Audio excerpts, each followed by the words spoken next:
বন্ধন নিউজে আপনাদের স্বাগত। শুরু করছি আজকের খবর।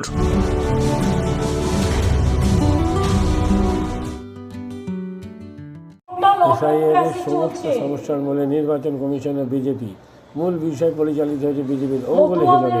নির্বাচন কমিশনকে চালাচ্ছে স্বরাষ্ট্রমন্ত্রী অমিত শাহ। এদিন এইভাবেই ভাষাতেই তো জানালেন মুখ্যমন্ত্রী মমতা বন্দ্যোপাধ্যায়।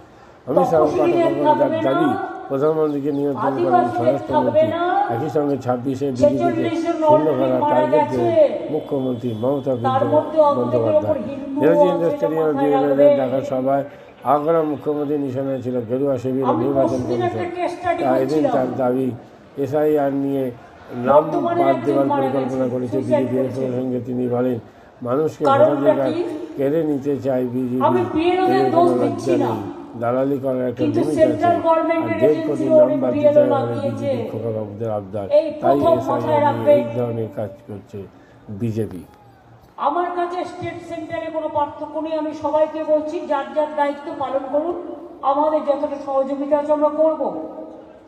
কিন্তু গায়ের জোরে যে কাজটা করতে 2 বছর লাগে, সেইটা মাত্র 2 মাসে করতে হবে, যাতে গভর্নমেন্ট আগে থেকে 6 মাস কোনো ডেভেলপমেন্টের কাজ করতে না পারে।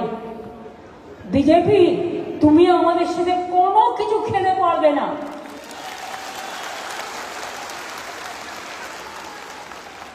সব এজেন্সিকে তোমার দালাল বানিয়েছ। চক্রান্তকারী দল, অত্যাচারী দল, দুরাচারী দল, দুর্ব্যবহারের দল, অনাহারী দল, তোমাদের দুটোকে দুর্যোধনার দুঃশাসন। তোমরা ভয়ঙ্কর বিস্ফোরকের থেকেও বিস্ফোরণ। যারা জাতির নেতা গান্ধীজির নাম কেটে দেয়, তারা দেশকে কতটা ভালোবাসে সন্দেহ আছে। আর দেখেছেন, যেদিন কেটেছে আমি সেদিনই পাল্টা করে দিয়েছি। কর্মশ্রী আমাদের ছিল, 100 দিনের কাজ বন্ধ করে দিয়ে ভেবেছিল বাংলাকে জব্দ করবে। এত সস্তা, বাংলাকে জব্দ করাচ্ছি, তোমাদের স্তব্ধ করবো।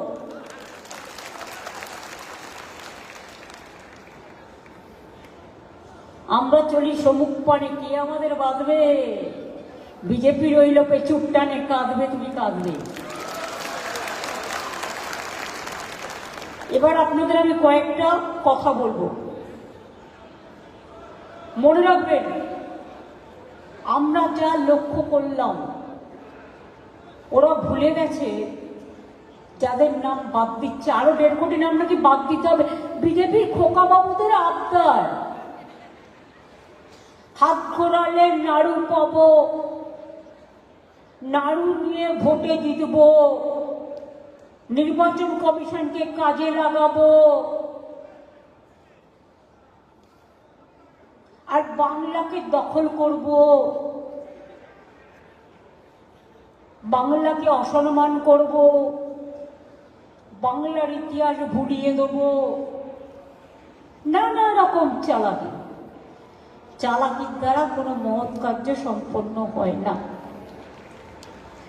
আমরা 2 মাস ধরে দেখলাম কি, কলকাতা জেলা আগে অন্যরকম ছিল। আপনারা জানেন 100টা ওয়ার্ড ছিল, এখন 144টা। কেন? 2009 ডিলিমিটেশন হয়েছে। ইলেকশন কমিশন একবারও কি ভেবেছেন ধ্যানীশ কুমার বাবুরা, একবারও বিজেপির দালালরা ভেবেছেন বিএলওদের নামে গালাগালি দেওয়ার আগে ট্রেনিং দিয়েছিলেন? টোটালটাই আনপ্ল্যান। বিজেপির কোথায়? বিজেপি কমিশন তৈরি করেছেন। আমাকে আপনারা ক্যাচ করা করবেন, যত ক্যাচ করবেন করবেন, থাকলে চাইলে গলাটাও কেটে দিতে পারেন, কিন্তু আমি মানুষের কথা বলবো। কেউ কাউকে না কাউকে তো মুখ খুলতে হবে। সবাই যদি ভয়ে গুটিয়ে যায়, তাহলে তো দেশটাই শেষ হয়ে যাবে। আর বাংলা না থাকলে দেশ থাকবে না, এটা মাথায় রাখবেন। এইটা করার আগে সাংবাদিক বন্ধুদের কাছে আমি প্রশ্ন করছি, আপনারা তো এত বিতর্ক করেন, একবার বলুন তো আপনারা ভেবেছিলেন 2002 যখন হলো লাস্ট, 2001 লাস্ট ইলেকশন হলো, আমার মনে আছে অ্যাসেম্বলি ইলেকশন করেছিলাম, এরপরে আপনারা শুরু করলেন এসআইআর এর কাজ। ফাইনাল লিস্ট বেরোলো কবে? 2004-এ। 2004-এ লোকসভা ইলেকশন ছিল, ইয়েস অর নো? আপনারা এরপর ডিলিমিটেশন করেছিলেন, ডিলিমিটেশনটা মাথায় আছে কি নেই? যখন ডিলিমিটেশন হলো, একটা ভোটার আর একটা কনস্টিটিউয়েন্সিতে চলে গেল, তার মানে আগে ভবানীপুরটা ছিল আলিপুর, এখন হয়ে গেছে ভবানীপুর, যুক্ত হলো অন্যান্য নতুন ওয়ার্ড। সব জেলাতেও তাই হয়েছে, সব অ্যাসেম্বলিতে। এই ওয়ার্ডটা এখানে ছিল, চলে গেছে ওই ওয়ার্ডে। এই ভোটারের অ্যাড্রেসটা ছিল এই ওয়ার্ডে, ওই ওয়ার্ডে। ম্যাপিংটাই তো ভুল। Your mapping is absolutely wrong and it's a great blunder. আপনি 2002-এর পর যে ডিলিমিটেশন হয়েছিল সেটা আপনি কনসিডার করেছিলেন। আজকে কি করছেন? একটা ভোটার এই অ্যাড্রেস থেকে 2002-এ বিয়ে হয়ে অন্য বাড়িতে গেছে, বাতিল। বাংলা ইংরেজিতে নামে স্পেলিং এ ডিফারেন্স আছে, বাতিল। এই অধিকারটা কে দিল? শুনুন, এলাকায় শান্তিপূর্ণ মিছিল মিটিংও চলবে, আর বিএলএ 1 বিএলএ 2 দের ডিস্টার্ব করা চলবে না। তাদের বড় দায়িত্ব পালন করতে হবে। কি দায়িত্ব পালন করতে হবে? আগে আপনারা কেসটা বুঝে নিন।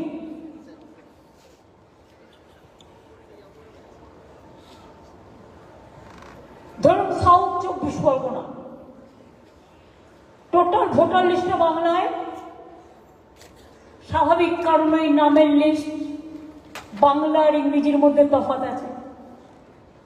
অনেক গরিব লোক বাংলায় নাম লেখে ইংরেজি জানে না, তাদের কোনো অন্যায় নেই, তারা বাংলাটা বোঝে না, দুটো থাকা উচিত ছিল। এবার হচ্ছে বাংলা ভাষায় নামের বানান আর ইংরেজিতে নামের বানানের পার্থক্য হওয়ার জন্যই বহু ক্ষেত্রে অ্যাপসের ম্যাপিং এর ক্ষেত্রে প্রবলেম হচ্ছে। সাংবাদিক বন্ধুরা একটু ভালো করে বুঝুন, এটা মানুষের স্বার্থে। জনগণ কিন্তু আপনাদের নির্ভর করে। বিয়েরা বুঝতে পারছেন ব্যাপারটা কি বলছি? বুঝতে পারছেন? নেতারা বুঝতে পারছেন? এবার পিকনিক হবে না, পিকনিক একবারে 2026-এ জেতার পরে হবে।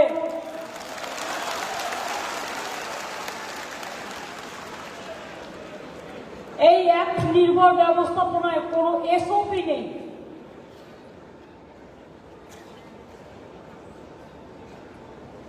সর্বক্ষেত্রে সমন্বয়ের অভাব পরিলক্ষিত হচ্ছে।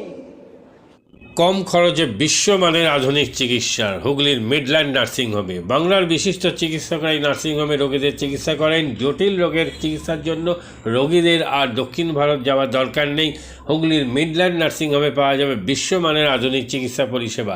এখানে প্রসূতি মা ও সদ্যজাত শিশুদের বিশ্বমানের আধুনিক চিকিৎসা পদ্ধতিতে চিকিৎসা করে থাকেন গাইনো ও শিশু চিকিৎসকরা। দুপুর 12টা হোক বা রাত্রির 12টা, রোগীদের জন্য 24 ঘন্টা চিকিৎসা পরিষেবা বজায় রেখেছে হুগলির মিডল্যান্ড নার্সিংহোম। আমি ডক্টর মানস ঘোষ, আমি মিডল্যান্ড নার্সিংহোমের মেডিকেল ডিরেক্টর। বিশেষত্ব বলতে যেটা আপনি বললেন, একটা হচ্ছে এনআইসিইউ, নিউন্যাটাল কেয়ার ইউনিট। আমি বলতে পারি এটা আমাদের আশেপাশে হুগলি জেলায় নেই। নিওনেটাল মানে হচ্ছে যেটা বাচ্চা জন্মের পরেই প্রথম 28 দিনকে আমরা নিওনেট বলি, প্রথম ফার্স্ট 4 উইকস। তো এই সময়ে বাচ্চাদের সমস্ত রকমের চিকিৎসায় বলুন বা তাদের দেহের গঠন বলুন বা তাদের রোগগুলোই বলুন, সেগুলো সবগুলো অন্যান্য বাচ্চা মানে তার থেকে বড় বাচ্চার থেকে কিন্তু অনেকটাই আলাদা। এবং এই ক্ষেত্রে বাচ্চারা খুব সেনসিটিভ হয়, বাচ্চাদের রোগ প্রতিরোধ ক্ষমতাও অনেক সময় কম থাকে এবং এগুলোর জন্য স্পেশাল কেয়ার লাগে নিওনেট, এবং তাদের পুরো চিকিৎসা পার্টটা একটা আলাদাভাবে তৈরি হয় প্রথম 28 দিনের জন্য।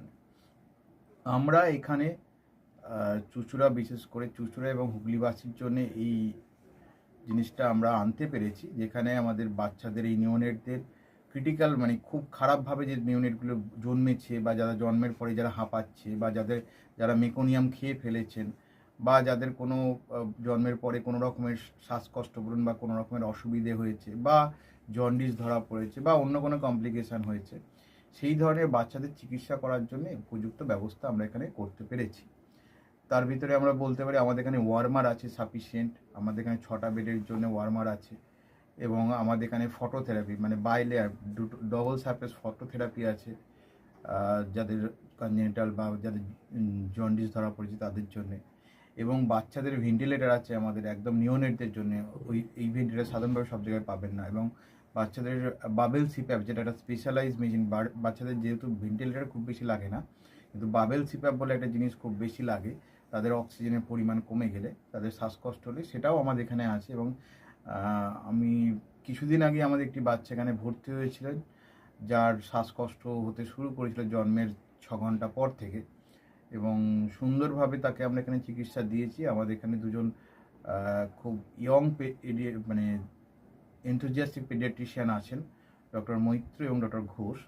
তো তাদের দুজনের আন্ডারেই বাচ্চা ভর্তি ছিলেন। অন্য পেডিয়াট্রিশিয়ানরাও আসেন, বাট এনারা আমাদের এখানে সবসময়ই থাকেন মোটামুটি একটা স্তম্ভের মতো আমাদের নিওনেটাল কেয়ার ইউনিটের জন্য। এবং বাচ্চাটি এই মুহূর্তে খুবই ভালো আছে, তাকে আমরা ডিসচার্জ করেছি। এটা কি প্রিম্যাচিওর বেবিদের ক্ষেত্রে এটা বেশি প্রয়োজন হয়?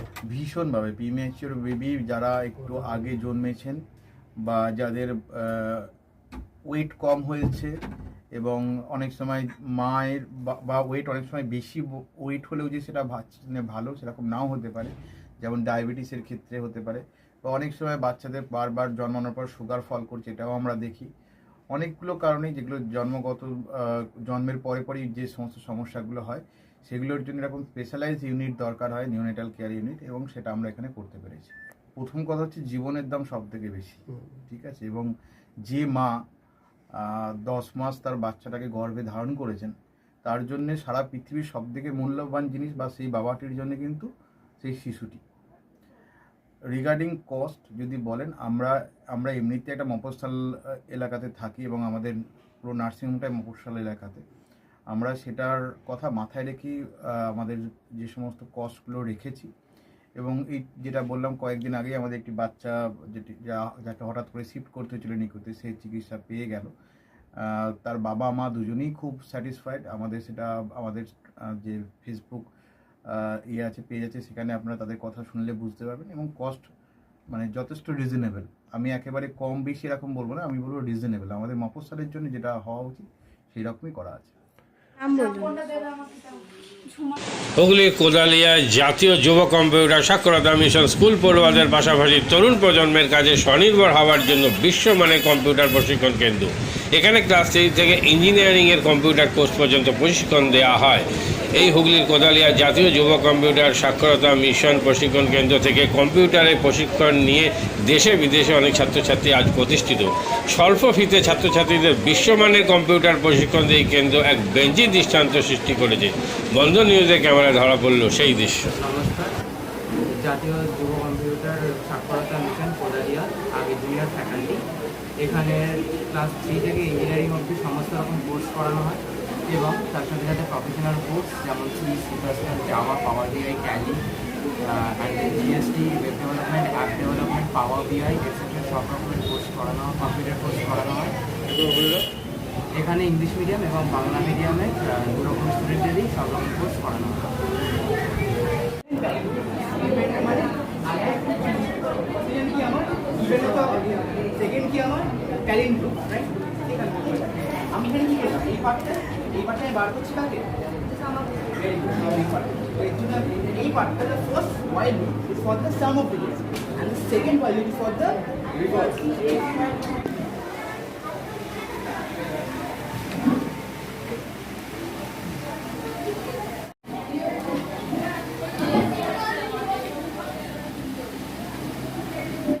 মাদকাসক্ত যুবকদের জীবনের মূল স্রোতে ফিরিয়ে আনছে চুঁচুড়া নবজীবন ফাউন্ডেশন। আজ থেকে 7 বছর আগে পথ চলা শুরু হয়েছিল এই সংস্থার। হুগলি জেলা থেকে শুরু হয়েছিল নবজীবন ফাউন্ডেশনের কাজ। আজ গোটা উত্তর পূর্ব ভারতে ছড়িয়ে পড়েছে তার ব্যাপ্তি। জেলা ও রাজ্যের হাজার হাজার মাদকাসক্ত যুবকদের মানসিক ও শারীরিক চিকিৎসার মধ্যে দিয়ে সুস্থ জীবনের পথে ফিরিয়ে আনছে নবজীবন ফাউন্ডেশন। কী করে এই সংস্থাকে তিল তিল করে গড়ে তুলছেন বন্ধন নিউজ এর ক্যামেরার সামনে সে কথা বললেন সংস্থার কর্ণধার চন্দন দাস। দেখি ওটার মধ্যে কি আছে বা পাড়ার বড় দাদারা করছে, আমিও একটুখানি করি, ফিলিংসটা কি সেটা দেখতে যাই। এবং একটা সার্টেন টাইমের পর কি হয়, সেটা ফ্রিকোয়েন্সিটা তখন অনেক বেশি থাকে, গ্যাপ থাকে যখন শুরু করে, পরবর্তীকালে যখন নির্ভরশীল হয়ে পড়ে সেই একটা সাবস্টেন্সের উপর, তখন সেটা থেকে বেরোনোর জন্য সে নানা রকম চেষ্টা করে, কিন্তু তার ওয়ে আউটটা জানা নেই যে কোন রাস্তা দিয়ে গেলে নেশা থেকেও বিরত থেকে সুস্থ স্বাভাবিক জীবনযাপন করা যায়। তো আমি ভাবলাম যে শুধুমাত্র আমি সুস্থ স্বাভাবিক জীবনযাপন করলাম, আমার জীবনের সার্বিক উন্নতি হলো, বা আমার যেসব এম বা আমি জীবনে যে জিনিসগুলো করতে পারিনি সেগুলো আমি ফুলফিল করলাম, তাহলে তো শুধু আমার কথাই ভাবা হলো। তাহলে আমি এরকম কিছু কাজ করি যাতে আমার মতো আরও 5 জন আমার দ্বারা উপকৃত হয়। এবং একটা সার্টেন টাইমের পর যখন মানুষ চায় যে ফিরতে, অথচ তার কাছে রাস্তা থাকে না, তখন এই একটা WHO ওয়ার্ল্ড হেলথ অর্গানাইজেশন একটা প্রসিডিওর বার করেছে।